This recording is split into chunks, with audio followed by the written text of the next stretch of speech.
それでは、発表を始めさせていただきます。Make your own regex engine、正規表現エンジンを作ろうという話をさせていただきます。藤波です。よろしくお願いします。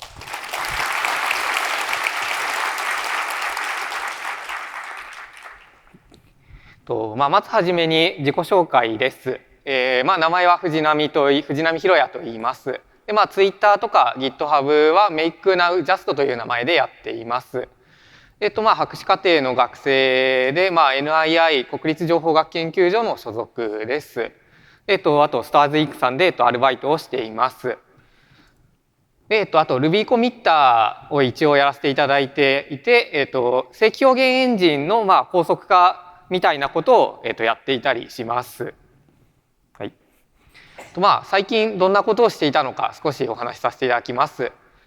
この前、ルクセンブルク、4月にルクセンブルクで開かれた、ESOP という学会で、この Efficient Matching with Memorization for Regexes with Lookaround and Atomic Looping という、論文の、話をさせていただきました。これは、Ruby に実装されているメモ化による最適化を、より少し発展させたような話になっています。発表は、こんな感じでやっていました。はい。で、一応このさっき言った論文のアイデアが、Ruby の正規表現エンジンにも、反映されていて、先読み、後読みだったり、アトミックグループだったり、少し制約はあるんですが、これらに対してもメモ化が有効になりました。で、これは、3.3 でリリースされています。で、あと、コミッターとしてやったこととして、コミッターとしてやったというわけでもないんですが、プリズムに少しコントリビュートしていたりして、していました。はい。で、ここからが、今回の話の本題になります。今回の発表、Make Your Own Regex Engine、正規表現エンジンを作ろうっていう話で、この話を通じて何を知ってもらいたいのかということをまず話していきます。一番伝えたいことは、正規表現エンジンの中身について、少しでもいいから知ってもらいたいということが、あります。皆さん、正規表現を使うこと、日常的によく使われるのではないかと思うのですが、その中身がどうなっているかっていうのは、なかなか知らないことも多いんじゃないかなと思います。で、こうして伝えることによって、Ruby の正規表現エンジンにコントリビュートしてくれるっていう人が、もし出てきたら、すごい自分としては嬉しいなと思っています。で、もう一つ、さらに、面白い話として、今回説明する正規表現エンジンの実装は、正規表現を構文解析して、バックトラック型の VM を実装して、その構文解析したものを VM のプログラムに変換、コンパイルして、それを実行するっていう、その実際のプログラミング言語にすごく近いような流れで、実装していくことになります。というわけで、将来プログラミング言語を実装してみたい、プログラミング言語を作ってみたいという人にとって、初めて実装する、小さなプログラミング言語として正規表現は面白い題材なのかなっていうところも伝えられたら面白いなと思っています。はい。で、今回の発表は、この、何ヶ月か前に書いた、自分の書いた、この文章をベースに話していきたいと思います。で、このスライドに出ている URL からアクセスできて、QR コードからもアクセスできるようになっています。これもそんなに長いものではないので、よかったらやってみてください。はい。で、今回の話の流れを、説明していきます。まずはじめに、バットって書いてあるようにうまくいかないアイデアなんですけど、正規表現をRuby のプログラムに変換してマッチングを実装するっていうアイデアで実装していきます。これはいろいろ訳あってうまくいかないんですけど、これを通じて、なんで正規表現マッチングの難しいって感じるんだろうっていうところがもしかしたら疑問が一つ解決するんじゃないかなと思って、今回初めにこの話をさせていただきます。で、次に、本命の実装方法として、バックトラック型の VM を使って、正規表現マッチングを実装していきます。で、この実装ができた後、より発展的な話題として、キャプチャーを実装したりとか、ヌルループの問題に対処したり、先読みを実装してみたりみたいなネクストステップとして、話題をネクストステップとして説明していきます。はい。では、ここからは、正規表現を、Ruby のソースコードに変換してマッチングをするっていうことなので、トランスパイルという言葉についてまず説明します。トランスパイルっていうのはソースコードから、ソースコードへの変換のことで、例えばタイプスクリプトは、JavaScript へのトランスパイル言語みたいなことを言ったりします。で、この方針で正規表現マッチングをまずは実装してみたいと思います。で、まずはじめに、正規表現のマッチングを実装するためには、正規表現の構文解析が必要になります。というのも正規表現のそのリテラルの文字列そのものをRuby のプログラムに変換していくっていうのはさすがに大変なので、構文解析という過程を挟むわけです。で、その構文解析の結果のデータ構造をアブストラクトシンタックスリー AST と言います。で、今回対象とする正規表現はこのリテラル、レピテーション、チョイス、コンキャットという4種類の抽象語分岐で表現できるようになっていて、リテラルはこの A 単一の文字に対応するような正規表現、抽象語分岐で、レピテーションがA スターみたいな繰り返しに対応するもので、チョイスっていうのがこの A 縦棒 B みたいなものに対応する AST とで、コンキャットがAB みたいな並びに対応するAST になっています。で、パーサーを実装すると、パーサーを実装して、こんな風に、結果が返ってくるようなものを、作りたいんですけど、どうやって作るかっていうのは、頑張って実装してください。これはぶっちゃけ正規表現エンジンの本質ではないので、今回は、とりあえずこんな風に実装できるよっていうことだけ書いておきます。載せておきます。別に今回はこれは手書きのパーサーとして実装したんですけど、今回話がいろいろあったであろう、パーサージェネレーターを使ってみたりなんかして、正規表現の構文解析をしてみても面白いのではないかと思います。はい。というわけで正規表現の AST を手に入れたので、これをRuby のプログラムにトランスパイルしてマッチングをするわけですが、どのような Ruby プログラムに変換するのかを説明していきます。で、このプロックに変換するのですが、このプロックが、str マッチ対象の文字列と pos、マッチの開始位置を受け取って、マッチに成功した場合は、マッチした位置を返して、失敗した場合はニルを返すというようなプロックに変換、プロックを表す文字列に変換します。で、それをイーバルすることで、マッチング、イーバルして、そのプロックを呼び出すことでマッチングができるというようなマッチングの仕方になります。で、どうやって変換するのか。簡単なアイデア、まずリテラルの場合はすごく簡単で、現在位置の文字が、そのリテラルの持っている文字と同じかどうかをチェックして、同じだったら現在位置を1文字進めて、違かったら即座にマッチ失敗としてニルを返すというようなプログラムに変換できます。で、コンキャット縦列の並びの場合も簡単で、1つ目のを変換したのの後に2つ目の変換したプログラムが続くというようなプログラムで単純に変換できます。実際に、AB みたいな正規表現を変換するとこんな風なプログラムになって、AB にマッチするプログラムになっているのがわかるのではないかと思います。はい、で次にチョイス、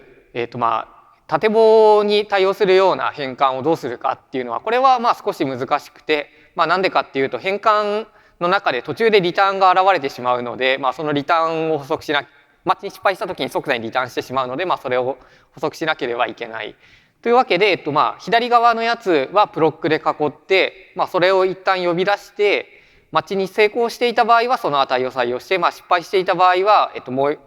右側の R2 の方の、変換したプログラムを実行されるっていうようなプログラムに全体として変換することで、一見するとこれはなんかうまくいきそうだなっていうように見えるんじゃないかなと思います。なんですけど、これは実はうまくいかなくて、なんでかっていうとこの A or AB みたいな正規表現を考えてみると、これはここまで説明した規則に従っていくと変換はできるんですが、この変換は実はうまくいっていません。というのも、この正規表現 AB にも AAB にもどっちもマッチしてほしいと思うんですけど、この変換したプログラム実行してみても、AB にはマッチするけど AAB にはマッチしないということになってしまって、要するにバグってるわけです。これは何でかというと、最初の1文字目の A が、左側の部分でマッチした後に、その後の B でマッチに失敗した後に、右側の AA の部分を試して AB でマッチしてる場合に試してくれないからになっています。このようにマッチ結果を単純に一つだけ返すようなプロックに変換するっていうアイデアでは、バックトラックの挙動をうまく捉えることができず、正しい変換ができません。で、この問題を解決するためには、Ruby に一応存在している継続みたいな機能を使って、複数のマッチ結果の位置を扱えるようにするっていう方法がまず一つあるんですけど、これはちょっと簡単ではないなと思うので、今回本命であるバックトラック型の VM を使うという方法をここから説明していきたいと思います。はい、バックトラック型の VM というのは、正規表現マッチングのための小さな仮想機械のことで、たった4つの命令を実装するだけで、正規表現マッチングに、先ほど言ったリテラル、レピュテーション、コンキャット、チョイスの4種類の基本的な機能を実装できてしまうというようなものになっています。で、その4種類の命令というのがプッシュ、ジャンプ、キャラ、マッチという命令になります。バックトラック型の VM がどういった構造になっているのかを説明します。バックトラック型の VM は、入力として、マッチ対象の文字列、マッチの開始位置、そして、バックトラック型 VM の、プログラム、命令の配列を受け取ります。で、そして、内部状態として現在位置と、この命令列、プログラムのインデックス、プログラムカウンターと、スタックという内部状態を持ちます。で、アウトプットは、マッチした位置、マッチングに成功した場合はその位置を返して、マッチングに失敗した場合はニルを返すというようなものになります。ここからは各命令について説明していきます。まずはプッシュ命令です。プッシュ命令がバックトラック型 VM のある意味一番重要な命令なんですけど、これはどういう命令かというと、オペランドのプログラムジャンプ先と現在位置をスタックにプッシュして、次の命令に進むっていうような命令になっています。で、このスタックにプッシュした値っていうのは、マッチに失敗したときにバックトラックの際に取り出されることになります。はい、で次にキャラ命令です。で、キャラ命令は現在位置の文字がオペランドの文字と一致する場合に現在位置とプログラムカウンターをインクリメントするというようなもので、ただ一致しなかった場合はバックトラックをします。で、バックトラックっていうのが具体的にどういうものなのかというと、スタックからプッシュ命令で積まれているプログラムカウンターと現在位置をポップしてその値に設定し直す。で、スタックが空だった場合はマッチングに失敗するというようなものになります。はい、残りの2つの命令はすごくシンプルで、ジャンプ命令はオペランドのプログラムカウンターへとプログラムカウンターをセットするというもので、ジャンプが表現されます。で、マッチの場合は、現在位置をマッチングに成功したということを表すので、現在位置を即座に返します。はい、で、このような命令の実装は、実装もすごく簡単に実装できて、このスライドに示すような21行ぐらいのプログラムで書けます。こんな風にこの基本的なプッシュジャンプキャラマッチっていう命令だけならすごい単純なんですけど、これに対応する Ruby の実装の部分は実は2000行ぐらいあって、どうしてかっていうと Ruby の正規表現エンジンはいろんな機能がすごくたくさんいろんな機能があるので、命令の種類もたくさんあって、それらを一つ一つ実装しているから、こんな風になってしまっています。ただ今回実装する分ではすごく単純に実装できます。はい。というわけで、バックトラック型の VM の各命令について説明したので、次に正規表現のAST からこのバックトラック型 VM の命令列への変換、この変換をちょっとカッコつけてコンパイルと呼ぶわけで、このコンパイルのやり方について説明していきます。はい、まずリテラルの場合は、単純にキャラ命令に対応するので、キャラ命令単一にコンパイルすることができます。で、コンキャットの場合は、1つ目の正規表現を変換して、2つ目の正規表現をコンパイルしてというのを並べたものにコンパイルされます。チョイスの場合は、プッシュとジャンプをうまく使うことで、一つ目のどこかでマッチに失敗した場合は、プッシュで、プッシュしておいたところにジャンプすることになるので、二つ目の正規表現の方に対応する、コンパイル結果に対応するところに、が実行されるっていうような動きになります。で、同じように、繰り返しも、プッシュとジャンプをうまく使うことで表現できて、この場合は、ジャンプで、前に戻ることによって繰り返しが表現されます。で、繰り返しはいくつかバリエーションがあるんですけど、それらもこんな風に実現できます。はい、この実装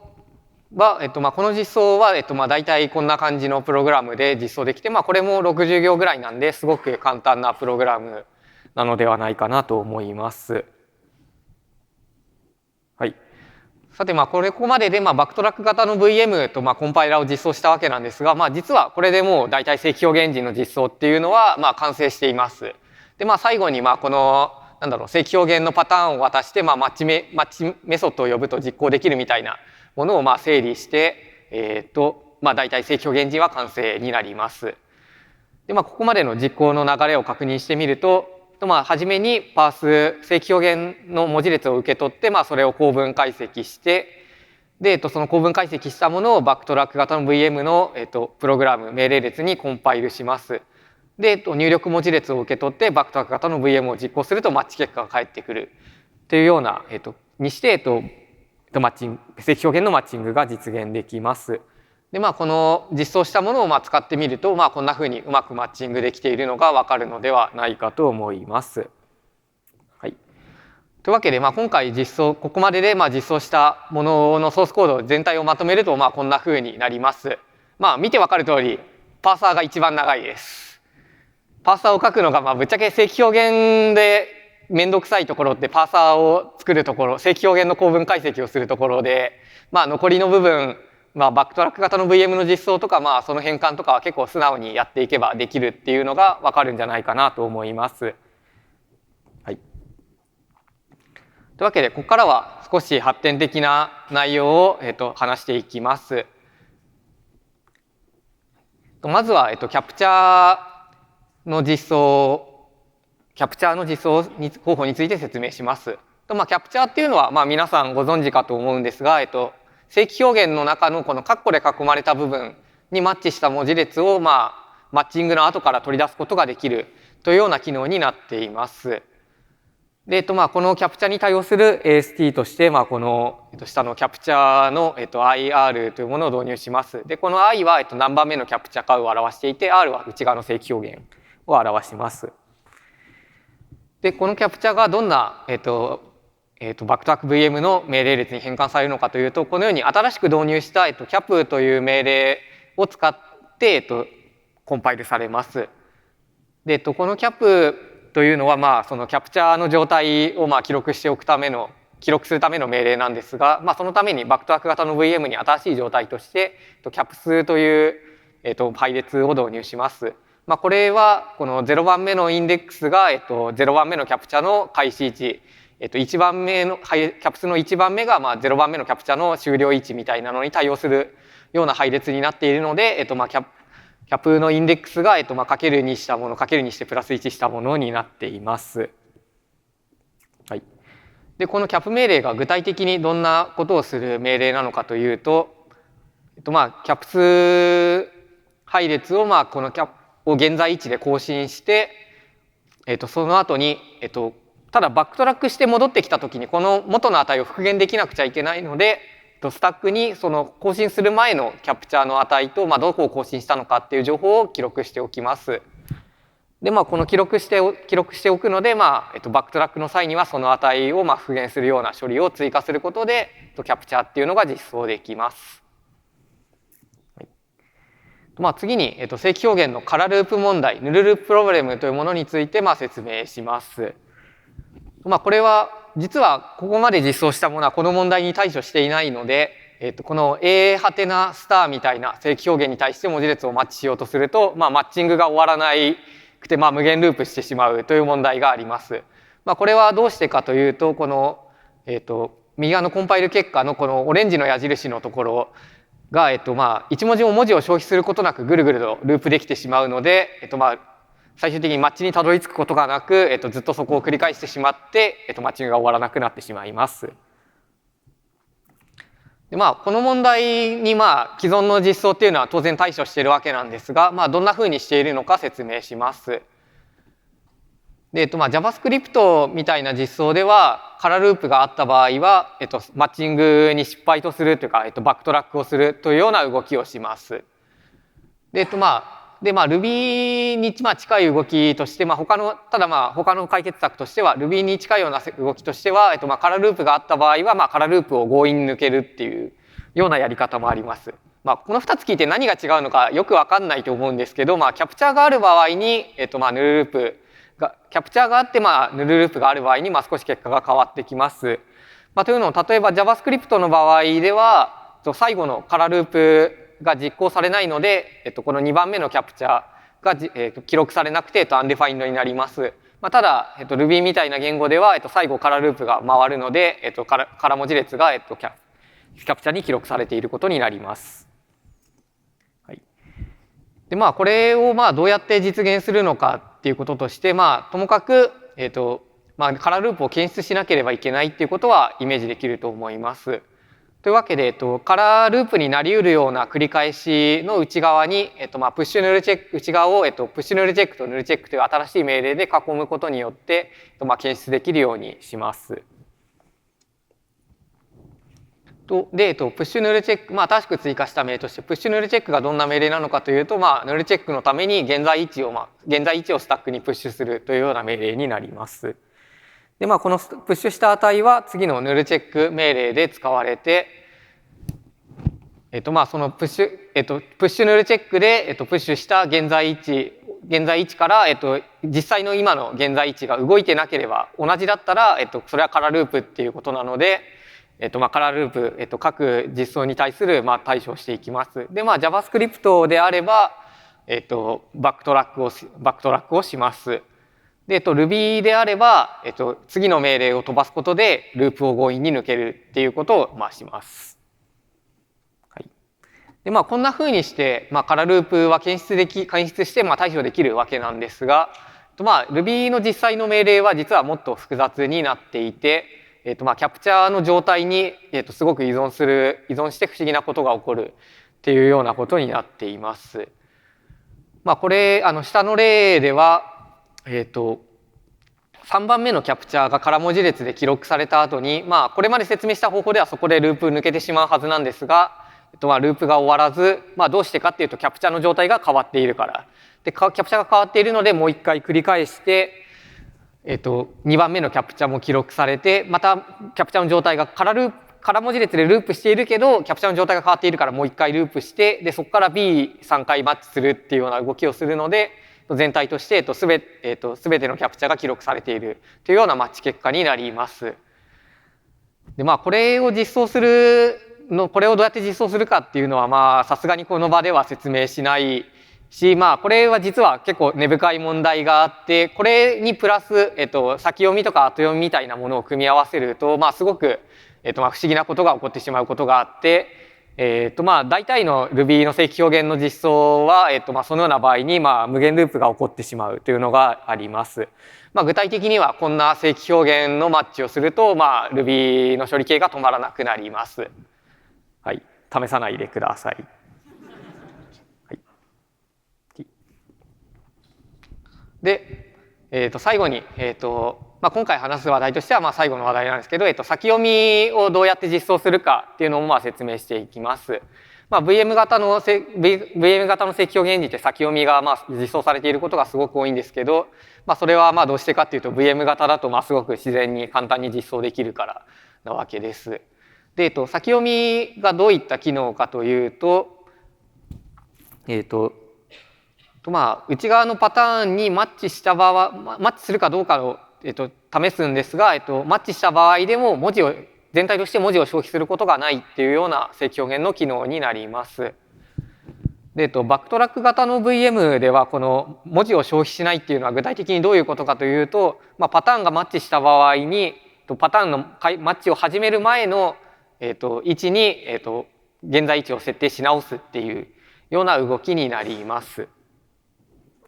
は